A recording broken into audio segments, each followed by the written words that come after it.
சர்வமும் சிவமயம்.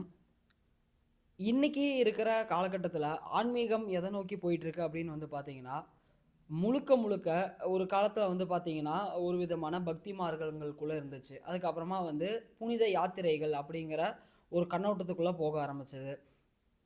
அதுக்கப்புறம் வழிபாட்டு முறைகள் அப்படிங்கிறதுக்குள்ளே நிறைய ஃபோக்கஸ் பண்ண ஆரம்பித்தாங்க மக்கள் எல்லாருமே.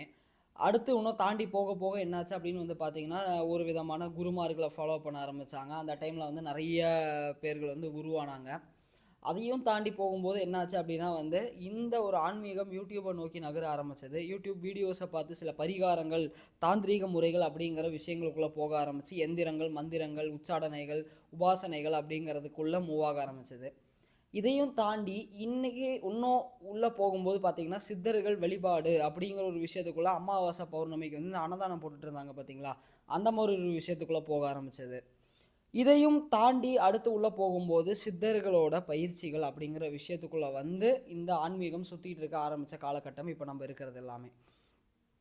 இப்போது இந்த காலகட்டத்தில் என்ன ஆகுது அப்படின்னா, சித்தர்கள் என்ன பயிற்சிகள் கொடுத்தாங்க, அவங்களோட புத்தகங்களை வாங்கி படிக்கிறது, பரிபாஷைகளை தெரிஞ்சுக்கிறது, இல்லை அதை புரிஞ்ச சான்றோர்கள் சொல்கிறத கேட்கறது, அதை புரிஞ்சவங்க அதை வந்து வெளிக்கொண்டு வரவங்களை பற்றி அவங்க வந்து ஃபாலோ பண்ணி நிறைய விஷயங்களை தெரிஞ்சுக்கிறது, அவங்கள நல்ல விதமாகவும் பேசுறது, கெட்ட விதமாகவும் பேசுறது, அவங்கள நம்புறது, நம்பாமல் இருக்கிறது, ஒரு சில விஷயங்களுக்கு நம்புறது, ஒரு சில விஷயங்களுக்கு நம்பாமல் போகிறது.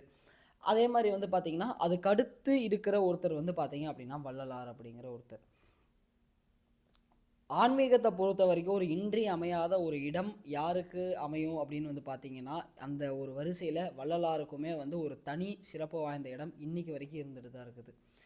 ஏறத்தாழ ஒரு 200 வருடங்கள் தாண்டி போயிட்டுருக்கிற இந்த ஒரு காலகட்டத்தில் வள்ளலார் வந்ததுக்கப்புறம் இன்றைக்குமே வள்ளலாரோட டீச்சிங்ஸ், அந்த ஒரு அவருக்கு சொல்லிக் கொடுத்த உபதேசங்கள் மறையாமல் இன்னைக்கு வரைக்கும் இங்கே இருந்துட்டு தான் இருக்குது.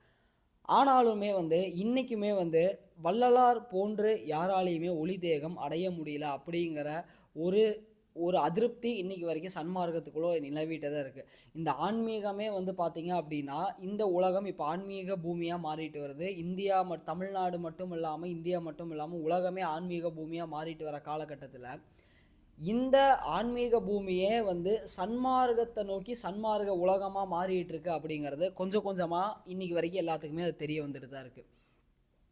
ஆனாலுமே வந்து இன்னைக்கு வரைக்கும் சன்மார்க்கத்துக்குள்ளே இருக்கிற சூக்ஷமங்கள், அதிசூக்ஷமங்கள், ரகசியங்கள் யாருக்குமே புலப்படலை அப்படிங்கிறது இன்றியமையாத ஒரு கருத்தாக தான் இருக்குது. ஏன் அப்படின்னு வந்து பார்த்தீங்கன்னா, வள்ளலார் அன்னைக்கு என்ன பின்பற்ற சொன்னார், அவர் எப்படி ஒளி தேகம் அடைஞ்சார் அப்படிங்கிறத இன்னைக்கு வரைக்கும் யாருமே கண் திறந்து பார்ப்பதே கிடையாது, காது கொடுத்து கேட்பதுமே வந்து கிடையாது. நான் சொல்கிற இந்த கண்களும் காதுகளும் நீங்கள் நினைக்கலாம், நாங்கள் அவர் சொல்கிறது எல்லாத்தையும் தான்ப்பா படிக்கிறோம், அவர் பேசின விஷயங்கள் எல்லாம், அவர் சொல்லி கொடுத்துட்டு போன விஷயங்கள் எல்லாருமே வந்து இந்த யூடியூப் வழியாகவோ இணையதளம் வழியாகவும் நாங்கள் படிக்கிறோம், பார்க்குறோம், கேட்குறோன்னு சொல்லலாம் நீங்கள். ஆனால் உண்மை அது கிடையாது. உண்மையாலுமே பார்க்க வேண்டியது உங்களுடைய ஞானக்கண்ணும் மனக்கண்ணும், உங்களுடைய உள்ளே இருக்கிற அந்த செவியும் தான் வந்து இந்த விஷயங்களை கேட்கணும், பார்க்கணும். அது வரைக்கும் வந்து நீங்கள் என்ன பண்ணினாலும் இந்த சன்மார்க்கம் அப்படிங்கிறது வந்து உங்களுக்கு ஒரு புரியாத, ஒரு புதிராக அறியாத விடையாக மட்டும்தான் இன்றைக்கி வரைக்கும் நிகழ்ந்துட்டு இருக்குது. ஏன் அப்படின்னு வந்து பார்த்தீங்கன்னா, சிதறுகள் வழியில் வரவங்க, சிதர் மார்க்கத்தை பின்பற்றவங்க கூட ஒரு சில நிலைகளை தாண்டி போகிறத வந்து நம்மளால் கண்கூட பார்க்க முடியுது. ஆனால் சன்மார்க்க வழியில் வருவவங்க வந்து அவங்களே சான்றோர்னு சொல்லிக்கிறாங்க. அவங்கள சுற்றி இருக்க 10 பேர் இன்னொருத்தரை சான்றோர்னு சொல்கிறாங்க. ஆனால் சான்றோராக அவங்க திகழ்கிறாங்களா அப்படின்னு கேட்டிங்கன்னா, அந்த கருத்துக்கு நான் உங்ககிட்டயே அதுக்கான பதிலை விட்டுறேன், நீங்களே பதில் சொல்லுங்கள். இது எதனால நடக்குது? சன்மார்க்கத்துக்குள்ளே என்ன விஷயங்களை நம்ம கடைப்பிடிக்க தவறுறோம், வள்ளலார் சொன்ன வழியில் எந்த இடத்துல நம்ம எல்லோரும் மிஸ்டேக் பண்ணுறோம் அப்படிங்கிறத இன்றைக்கி கொஞ்சம் கூர்ந்து நம்ம வந்து என்ன பண்ணலாம் அப்படின்னா ஆராய்ச்சி பண்ணி பார்க்கலாம். வள்ளலார் சொன்னதில் ரொம்ப ரொம்ப முக்கியமான விஷயம் என்னென்ன அப்படின்னு வந்து பார்த்திங்கன்னா, சத்விசாரம், பரோபகாரம் அப்படிங்கிற ஒரு 2 விஷயம் இருக்குங்க. இந்த சத்விசாரம் அப்படிங்கிறத பற்றின ஒரு சரியான புரிதலும் தெளிதலும் இன்றைக்கி வரைக்கும் யாருக்குமே கிடையாது. பரோ உபகாரம் அப்படின்னா அவர் என்ன சொல்கிறாரு அப்படிங்கிற ஒரு விஷயத்த நம்ம வந்து சரியாக செவி கொடுத்து வாங்கலையோ அப்படிங்கிற ஒரு அதிருப்தி இன்றைக்கி வரைக்கும் எனக்கு நிலவிட்டு இருக்குது. என்னோடய வீடியோஸில் நான் பேசின சில ப்ரீச்சிங்ஸில், டீச்சிங்ஸில், என்னோடய ஒவ்வொரு டைரக்ட் கிளாஸஸ்லேயுமே சரி, நான் ஏன் வள்ளலாரை வந்து அதிகமாக முன்னிறுத்தி பேசுகிறேன், அந்த கருத்துக்களுக்கு, இவங்க சொல்கிற கருத்துக்களுக்கு ஏன் வந்து சில எதிர்மறையான கருத்துக்கள் தெரிவிக்கிறேன் அப்படின்னு வந்து பார்த்தீங்கன்னா, சன்மார்க்கத்தை முழுசாக புரிஞ்சவங்க 2 கேட்டகரியில் இருப்பாங்க. ஒன்று, அதை பற்றி பேசாமல் உள்ளே போயிடுவாங்க, எந்த கருத்து தெரிவிக்காமல். இல்லை அப்படின்னா மற்றவர் சொல்கிற கருத்துக்கு எதிர்கருத்து தெரிவிக்கிறது அப்படிங்கிறது வெளியே இருந்து பார்க்குற மாதிரி இருக்கும். ஆனால் உண்மையிலேயே அவங்க உண்மை என்ன இருக்குது அப்படிங்கிறத வெளி உலகம் தெரிஞ்சுக்கலையேங்கிற ஒரு அதிருப்தினால் வெளிப்படுற பதிவுகள் தான் வந்து பார்த்திங்கன்னா என்னோடய பதிவுகள் எல்லாமே. ஏன் அப்படின்னா அப்படிப்பட்ட ஒரு மகான் நினைந்து நினைந்து நெகிழ்ந்து நெகிழ்ந்து கண்ணீரே ஊற்றெடுத்து ஆறா ஓடணுங்கிறார் இறை தரிசனம் வாய்க்கணும், இறைவனை பார்க்கணும் அப்படின்னா. அதே மாதிரி வாடிய பயிர்களை எல்லாம் கண்டபோது நான் என்ன பண்ணேன், வாடின துடிச்சேன் அப்படிங்கிறாரு.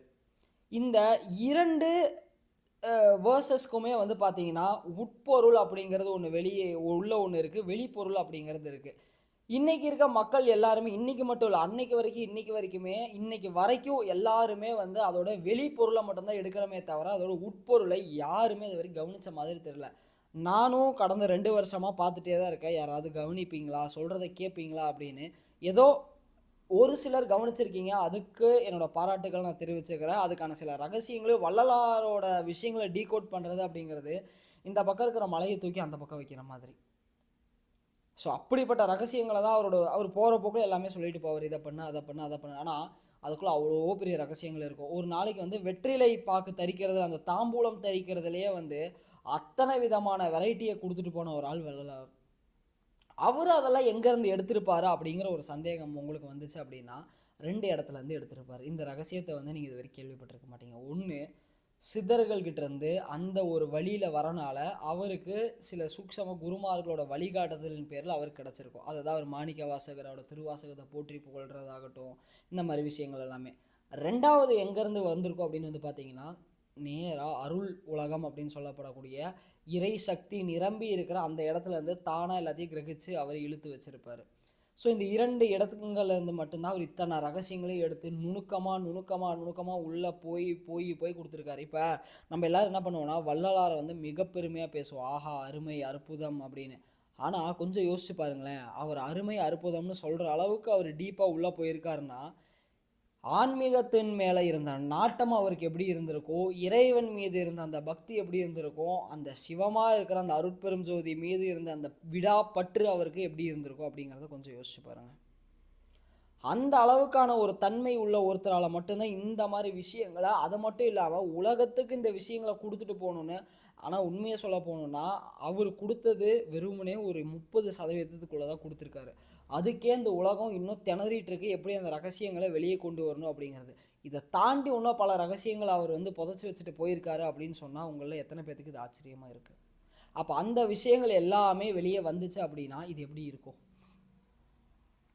இப்போது அதுக்காக தான் வந்து பார்த்திங்கன்னா முக்கியமாக இந்த ஒரு விஷயத்தை நான் வந்து இங்கே பேச வந்திருக்கேன். என்ன அப்படின்னு வந்து பார்த்திங்கன்னா, வள்ளலார் கொடுத்த 2 முக்கியமான விஷயங்களில் சத்துசாரும் பரோபகாரமும் ரொம்ப முக்கியமாக இருக்குன்னு சொல்கிறோம். பரோபகாரம் அப்படின்னா வந்து பரத்திற்கு பர உபகாரம் அப்படிங்கிற வார்த்தையை நீங்கள் பிரித்து பாருங்கள் என்ன இருக்குது அப்படிங்கிறது. பரோபகாரம் அப்படின்னா இப்போது எல்லோரும் என்ன நினச்சிக்கிறாங்க அப்படின்னா, பரோபகாரம் அப்படின்னா பிற ஜீவன்களுக்கு உணவு போடுறது மட்டும்தான் பரோபகாரம் அப்படின்னு நினச்சிக்கிறாங்க. அதே மாதிரி வந்து பிற ஜீவன்களை வந்து துன்பத்தில் வாடாமல் பார்த்துக்கணும்னு சொல்கிறாரு.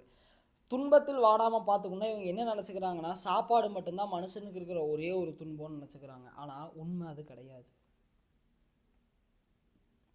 உணவை தாண்டின ஒரு விஷயம் இருக்குது, அதுதான் வந்து பார்த்திங்கன்னா மரணம் அப்படிங்கிறது.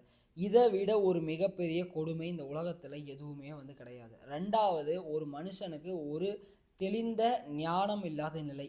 என்னை பொறுத்த வரைக்கும் மட்டும் இல்லைங்க, இந்த ஆன்மீகத்தில் தெளிந்து தாண்டி போகிற எல்லாத்துக்குமே தெளிவாக தெரிகிற 2 பாவம் என்ன, 2 கொடுமை என்ன அப்படின்னா, 1 மரணம், 2வது தெளிந்த ஞானம் இல்லாமை. இந்த 2 விஷயம் இருக்கிற வரைக்கும் இந்த உலகம் என்றைக்குமே வந்து பார்த்திங்க அப்படின்னா ஒரு தெளிந்த ஒரு உலகமாக மாறாதுங்கிறது 100% சத்தியம். இன்றைக்கி ஒருத்தன் வருவான், அவன் வந்து ஆடாத ஆட்டம் எல்லாம் ஆடுவான், நான் தான் எல்லான்னு சொல்லுவான், பல விஷயங்களை படைப்பான், அதுக்கு அவன்தான் அப்படிங்கிற உரிமையை எடுத்துப்பான். அதை பார்த்து இன்னும் 10 பேர் அவனை சுற்றி வருவாங்க, அவனை போட்டுருவாங்க, இவன் இறந்துருவான். இவனை போற்றிட்டு இருந்த இடத்துக்கு வேற ஒருத்தர் வருவான், இவன் செஞ்சது எல்லாத்தையும் எடுத்து சிலதை செய்வான், இவனை போட்டுருவான், இவன் இறந்து போவான், அடுத்த ஒருத்தன் வருவான். இதுவே போய் கடைசியில் அந்த கூட்டமும் அழிஞ்சு போகும், புதுசாக ஒரு கூட்டம் உருவாகும். இது மாதிரி தான் இன்றைக்கி வரைக்கும் உலகம் நடந்துகிட்ருக்குது. அதே மாதிரி வந்து பார்த்திங்க அப்படின்னா ஜீவ ஒழுக்கம் அப்படிங்கிறது எவ்வளோக்கு எவ்வளோ முக்கியம் அப்படிங்கிறது ரொம்ப யோசிச்சுங்க. வள்ளலார் மாதிரி ஆகணும், வள்ளலார் மாதிரி ஆகணும்னு எல்லாருமே வந்து காணொளிகள் பேசுகிறாங்க. ரொம்ப சந்தோஷமான விஷயம் தான், மன நெகிழ்ச்சியாக இருக்குது இதை பார்க்கும்போது. ஆனால் இந்த இடத்துல ஒரு சின்ன சங்கடம் என்ன நிகழுது அப்படின்னு வந்து பார்த்தீங்கன்னா, ஏன் எல்லாருமே பேசுனதையே திருப்பி திருப்பி பேசுகிறீங்க? உணவிடுங்கன்னு சொல்கிறீங்க, அன்பா இருங்கன்னு சொல்கிறீங்க. அன்பா இருங்கங்கிறதுக்கான இலக்கணம் என்ன, அதோட ரகசியம் என்னன்னு யாராவது புரிஞ்சுக்க முடியுதா இன்றைக்கி வரைக்கும்? வெள்ளை கலர் ட்ரெஸ்ஸு போட்டால் மட்டும் போதுமா, வள்ளலாரோட வழியில் நம்ம நடந்துருவோமா அப்படிங்கிறத நம்ம எல்லாருமே யோசிக்கணும். மனம் அந்த அளவுக்கு வெண்மையாக தூய்மையாயிருச்சா, அந்த ஒரு ஈகோங்கிற ஒரு விஷயமாகட்டும், கர்வம்ங்கிறதாகட்டும், தான் அப்படிங்கிறதாகட்டும், தன்முனைப்பாகட்டும், நான் தான் பண்ணுவேனாகட்டும், என்னை விட சிறந்தது இல்லைங்கிறதாகட்டும், இது எல்லாமே நமக்கு ஒளிஞ்சிருக்கா அப்படிங்கிறத யோசிச்சு பாருங்கள். நம்ம எல்லாருமே வந்து பார்த்தீங்கன்னா, வள்ளலார்கிட்ட நெருங்கும்போது நம்ம எல்லாருமே வந்து அவரோட கால் நகத்துக்கு கூட ஈடாக மாட்டோம். அது கூட நமக்கு சொல்றதுக்கு தகுதி இல்ல அப்படிங்கிறது உண்மையான விஷயமா இருக்கும். ஆனா, அப்பேற்பட்ட உயர்ந்த மனுஷனை எந்த இடத்துலயும் தான் சிறந்தவன் அப்படிங்கிறது சொல்லவே மாட்டாரு. இறைவனிடம் தன்னை தாழ்த்தி தான் அவர பேசியிருப்பாரே தவிர, இறைவனை விட நான் உயர்ந்தவன் அப்படிங்கிறத அவர் எந்த இடத்துலயுமே பேசியிருக்க மாட்டார். ஆனா, இன்னைக்கு இருக்க காலகட்டத்தில எல்லாருமே இந்த பூமியில பண்றத பாருங்களேன். தான் தான் இந்த உலகத்தை படைச்ச மாதிரியான ஒரு ஆணவத்தோடு நடக்கிறதாகட்டும், தனக்கு இல்லாதது இங்கே எங்கேயுமே இல்லாதது மாதிரியாகட்டும், இந்த மாதிரி பலவிதமான கட்டமைப்புகளுக்குள்ளே போய் என்னோட மதம் தான் பெருசு, என்னோட இனம் தான் பெருசு, என்னோட ஜாதி தான் பெருசு, என்னோட மொழி தான் பெருசு, என்னோட குடும்பம் தான் பெருசு, என் உலகம் தான் பெருசு, நான் தான் பெருசுங்கிற வரைக்கும் இன்னைக்கு இருக்க காலகட்டம் நடந்துட்டு இருக்குது.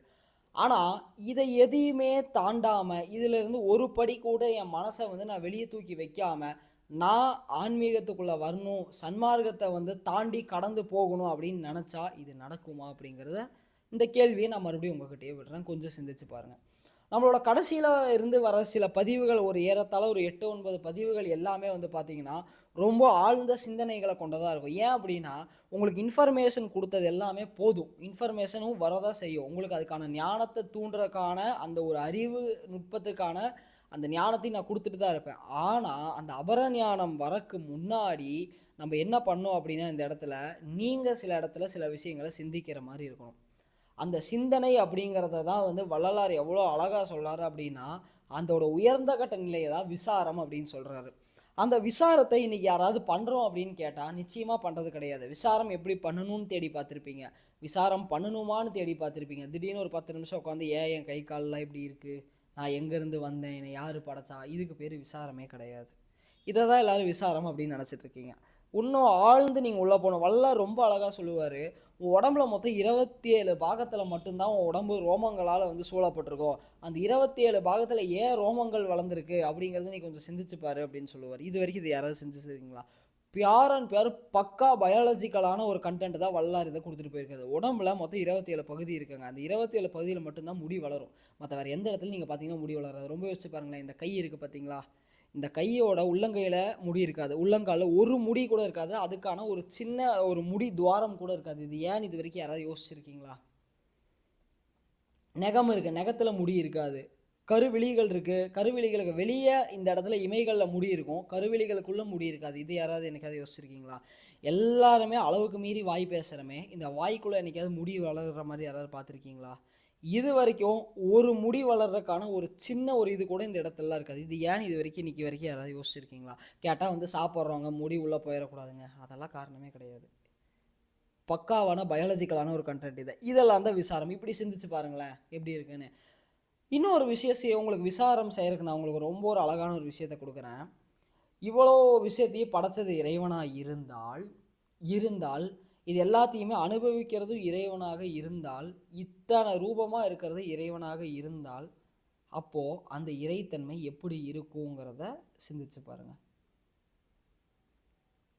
இருக்கிறதுலையே ரொம்ப எளிமையான பதிலும் இந்த கேள்விக்கு தான் இருக்குது. இருக்கிறதுலே கண்டுபிடிக்கவே முடியாத அளவுக்கான பதிலும் இதுக்கு தான் இருக்குது. கண்டுபிடிக்கணும் அப்படின்னா நான் வாய் வார்த்தையில் கேட்க கிடையாது, அனுபவபூர்வமாக உணர்ந்தீங்களா அப்படிங்கிறது கேளுங்க. நீங்கள் என்கிட்ட வந்து நீ அனுபவபூர்வமாக உணர்ந்தியா அப்படின்னு கேட்டிங்கன்னா, நிச்சயமாக நான் உணர்ந்தனால தான் நான் இந்த இடத்துல பேசிகிட்டு இருக்கேன். அந்த ஒரு நிலையை வந்து வார்த்தைகளில் வந்து வர்ணிக்க முடியாத அளவுக்கு இருக்கும். ஆனால் நம்மளால் சொல்ல முடியாது என்ன நிலை அப்படிங்கிறத. இப்போ நான் முன்னாடி வந்து பேசும்போது சொல்லியிருந்தேன், நினைந்து நினைந்து நெகிழ்ந்து நெகிழ்ந்துன்னு ஒரு வார்த்தையும், வாடிய பயிரை கண்ட போதெல்லாம் வாடினேன் துடித்தேன் அப்படின்னு 2 விஷயத்த சொல்லியிருந்தேன். இதில் என்ன உட்பொருள் வெளிப்பொருள் அப்படின்னு வந்து பார்த்தீங்கன்னா, வெளிப்பொருள் வந்து பார்த்தீங்க அப்படின்னா வந்து இறைவனை நோக்கி நான் அழுகணும், கதறணும், எல்லாமே உடம்பு பூரா நனையிற அளவுக்கு நான் இறைவனை வேண்டணுங்கிறது வெளிப்பொருள்.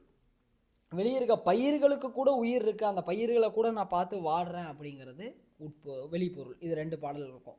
இதுவே ஆழ்ந்து உள்ளே போனோம் அப்படின்னா இதோட உட்பொருள் என்னவா இருக்கும் அப்படின்னு வந்து பார்த்தீங்கன்னா, கண்டிப்பாக கண்டுபிடிச்சிருப்பீங்க நேரத்துக்கு. ஏன்னா இதை பற்றி நான் நிறைய வாட்டி பேசியிருக்கேன். கண்டுபிடிக்கல, புதுசாக இருக்கீங்க அப்படின்னா வேணா நம்மளோட இதை வந்து சப்ஸ்கிரைப் பண்ணி வச்சுக்கோங்க. உங்களுக்கு வந்து இந்த மாதிரி அடுத்தடுத்த கண்டென்ட் வந்து பார்த்தீங்க அப்படின்னா ரொம்ப டீப்பாக இன்சைட்ஃபுல்லாக இருக்கும். என்ன அப்படின்னு வந்து பார்த்தீங்கன்னா, நினைந்து நினைந்து நெகிழ்ந்து நெகிழ்ந்து அப்படின்னா உங்களுடைய ஆன்ம நெகிழ்ச்சியை பற்றி இந்த இடத்துல வள்ளலார் வந்து பேசுகிறார். நினைந்து நினைந்துனா உங்களுக்குள்ளே இருக்கிற அந்த ஆன்மா வந்து வாடி ஏங்கி தவிக்கணும், இறைவனை அடையணுமே அப்படிங்கிறது. அது வாடுறதுல அந்த உடல் பூரா வேர்த்து சிலிர்த்து அது வந்து இந்த உடம்பே மொத்தமாக அழுகணும். கண்கள்ல இருந்து வர நீர் மட்டும் பத்தாது, இந்த உடலே வந்து பார்த்தீங்கன்னா கண்ணீர் விட்டு அழுகிற அளவுக்கு இல்லை, கண்ணீர் விட்டு அழுகணும். அந்த அளவுக்கு வந்து உங்களுடைய இறை நாட்டம் அப்படிங்கிறது இருக்கணும். அந்த அளவுக்கு இல்லைன்னா தயவு செய்து யாருமே வந்து தாங்களை சன்மார்க்கிகள்னும் ஆன்மீகவாதிகள்னு சொல்லிக்காதீங்க. இன்றைக்கே அந்த பட்டத்தை விட்டுருங்க. 2வது வந்து பார்த்தீங்க அப்படின்னா, வாடிய பயிரை, இதை கேட்கும்போது ஆக்சுவலி உங்களுக்கு கொஞ்சம் இரிட்டேட்டிங்காக இருக்கும், ஆனால் இதுதான் உண்மை. 2வது வந்து பார்த்தீங்கன்னா, வாடிய பயிரை கண்ட போதெல்லாம் வாடினேன் துடித்தேன் அப்படின்னு சொல்கிறாரு இல்லைங்களா. வெளியே இருக்கிற பயிர்களை பார்த்தோம். இந்த பயிர் அப்படிங்கிற ஒரு விஷயத்தை வந்து நம்மளோட உயிருக்கு உயிர் பயிர் அப்படிங்கிற இன்னொரு வார்த்தையுமே இருக்குது. நமக்குள்ளே இருக்கிற இந்த உயிர், இந்த ஜீவன் என்னைக்கெல்லாம், ஏன்னா வள்ளலாருக்கு தெரியாதா, என்னைக்கா இருந்தாலும் அந்த பயிர் வந்து செழித்து வந்தால் அது ஒரு காலத்தில் அது வாடி தான் போகும், அதுதான் இயற்கையோட விதிங்கிறதும் அவருக்கு தெரியும். ஆனாலும் ஏன் அதை அந்த இடத்துல பிளேஸ் பண்ணுறாரு அப்படின்னா, நமக்குள்ளே இருக்கிற அந்த பயிருக்குள்ளே இருக்கிற உயிரை பற்றின விஷயத்த அவர் பேசுகிறாரு. அது இந்த பயிருக்கு மட்டும் பொருந்தாது, இங்கே இருக்கிற நம்மளோட இந்த மக்கள்களுக்கும் சரி, பிற உயிரினங்களுக்கு எல்லாத்துக்குமே பொருந்துறதா சொல்கிறாரு. ஒரு நாளுமே வந்து இந்த உயிரான பயிர் என்ன பண்ணுது அப்படின்னா, தினம் தினம் இறைவனை அடைஞ்சிட மாட்டோமா, இந்த வாழ்க்கை எதுக்காக எடுத்தோம் அப்படின்னு தன்னைத்தானே வந்து ஒரு இழிவு நிலைக்குள்ளே கொண்டு போய் அது தினம் தினம் வாடிட்டு இருக்கு. ஆனால் நமக்கு வெளியே இருந்து பார்க்கும்போது என்ன தெரியும் அப்படின்னு வந்து பார்த்தீங்கன்னா, அடாடா நமக்கு அற்புதமான ஒரு வாழ்க்கை கிடச்சிருக்கு, அற்புதமான தாய் தந்தை கிடச்சிருக்காங்க, அற்புதமான குடும்பம் அமைஞ்சிருக்கு, நல்ல வேலை அமைஞ்சிருக்கு, நல்லா படிச்சிருக்கோம், நல்ல வந்து ஒரு குடும்பம், கணவன் மனைவி குழந்தைகள் அமைஞ்சிருக்குன்னு நினைப்போம். ஆனால் இன்றைக்கி வரைக்குமே உள்ளுக்குள்ளே அந்த ஆன்மா உங்களை அசிங்கமாக வந்து திட்டிகிட்டு தான் இருக்கும், அது அழுதுட்டு தான் இருக்கும், என்னைக்கு என்னை இறைவன்கிட்ட கொண்டு போய் சேர்ப்பேன்னு தான் கேட்டுட்ருக்கோம்.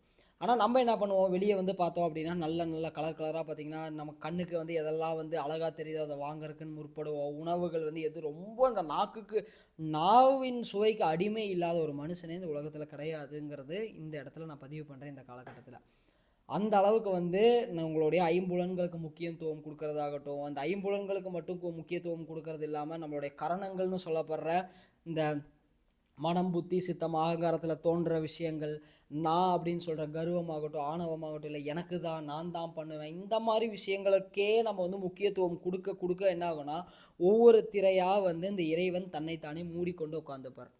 அந்த திரைகள் எல்லாமே விளக்க தான் என்ன ஆகும் அப்படின்னு வந்து பார்த்திங்கன்னா, கொஞ்சமாச்சும் நம்ம என்ன சொல்கிறோம் அப்படிங்கிறது புரிய வரும். அது வரைக்கும் இதெல்லாமே வந்து உங்களுக்கு எப்படி இருக்கும் அப்படின்னா, கேட்டால் நல்லா இருக்குப்பா அப்படிங்கிற மாதிரி இருக்குன்னு சொல்லுவேன்னு நினைக்காதீங்க. ஏன்னா நான் கொடுக்குற இந்த ஒரு கண்டென்ட் எல்லாமே, இதை கண்டென்ட்டுன்னு சொல்கிறத விட இது எல்லாமே வந்து பார்த்திங்கன்னா என்னுடைய குருமார்களோட அருளால் வர இந்த விஷயங்கள் எல்லாமே வந்து பார்த்திங்கன்னா, ஒரு விஷயமும் ஒன்றும் உங்களோட ஈகோவை போய் நேராக டச் பண்ணும், இல்லை உங்களை முழுசாக வந்து சிந்திக்க வைக்கும். இந்த 2 விஷயத்தை மட்டும்தான் இந்த காணொலிகள் எல்லாமே வந்து பண்ணுற மாதிரி இருக்கும். ஏன் அப்படின்னு வந்து பார்த்தீங்கன்னா, இதெல்லாம் நீங்கள் சிந்திக்க தான் என்ன ஆகும் அப்படின்னா, மனம் தெளிவாக ஆரம்பிக்கும். அப்போ தான் மனம் வந்து முதல்ல வந்து தான் அப்படிங்கிற அந்த அகம்பாவம் ஆணவத்துலேருந்து வெளியே வரும். இருக்கிறதுலையே மனுஷனுக்கு ரொம்ப கஷ்டமான விஷயம் என்ன அப்படின்னு வந்து பார்த்திங்கன்னா, இந்த மாதிரி குணங்கள்லேருந்து வெளியே வர்றது தான்.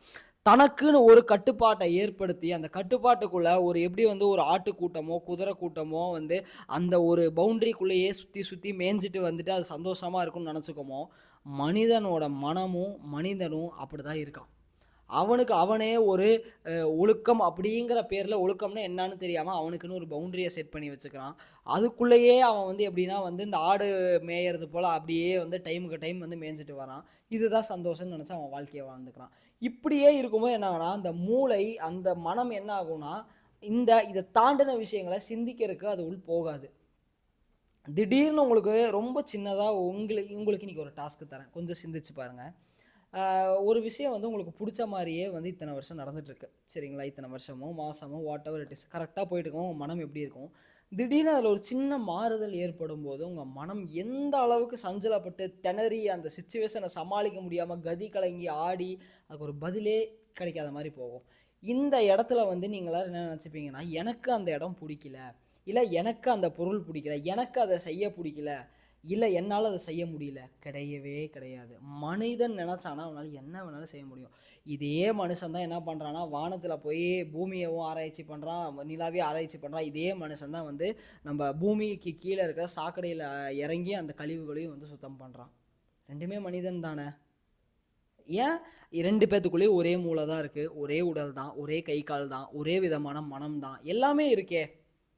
ஆனால் அங்கே என்ன மாறுபடுது அப்படின்னு வந்து கேட்டிங்கன்னா, ஒரே மனம் தான், உள்ளுக்குள்ளே இருக்கிற சிந்தனைகள் வேறு, செயல்கள் வேறு, அவனுடைய விஷயங்கள் வேறு. இதுதான் வந்து பிரச்சனையே அந்த இடத்துல நம்ம எல்லாத்துக்குமே.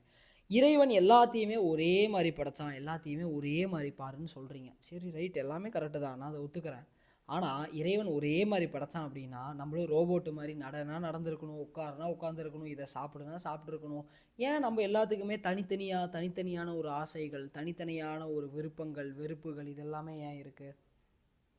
இதை சிந்திச்சு பார்த்துருக்கீங்களா இன்றைக்கி வரைக்கும்? உடனே வந்து எல்லாத்தையும் இறைவனை போல் பாவித்தல் வேண்டும் அப்படின்னு சன்மார்க்கத்தில் வள்ளலார் சொல்லிட்டாரு அப்படிங்கிறக்காக உடனே எடுத்த எடுப்புக்கு நான் அனைவரையும் இறைவனாகவே பார்க்குறேன், எல்லாருமே வள்ளலார் தான், எல்லாருமே அருட்பெரும் ஜோதி தானே ஒரு நடிப்பு பண்ணுறீங்க பார்த்தீங்களா?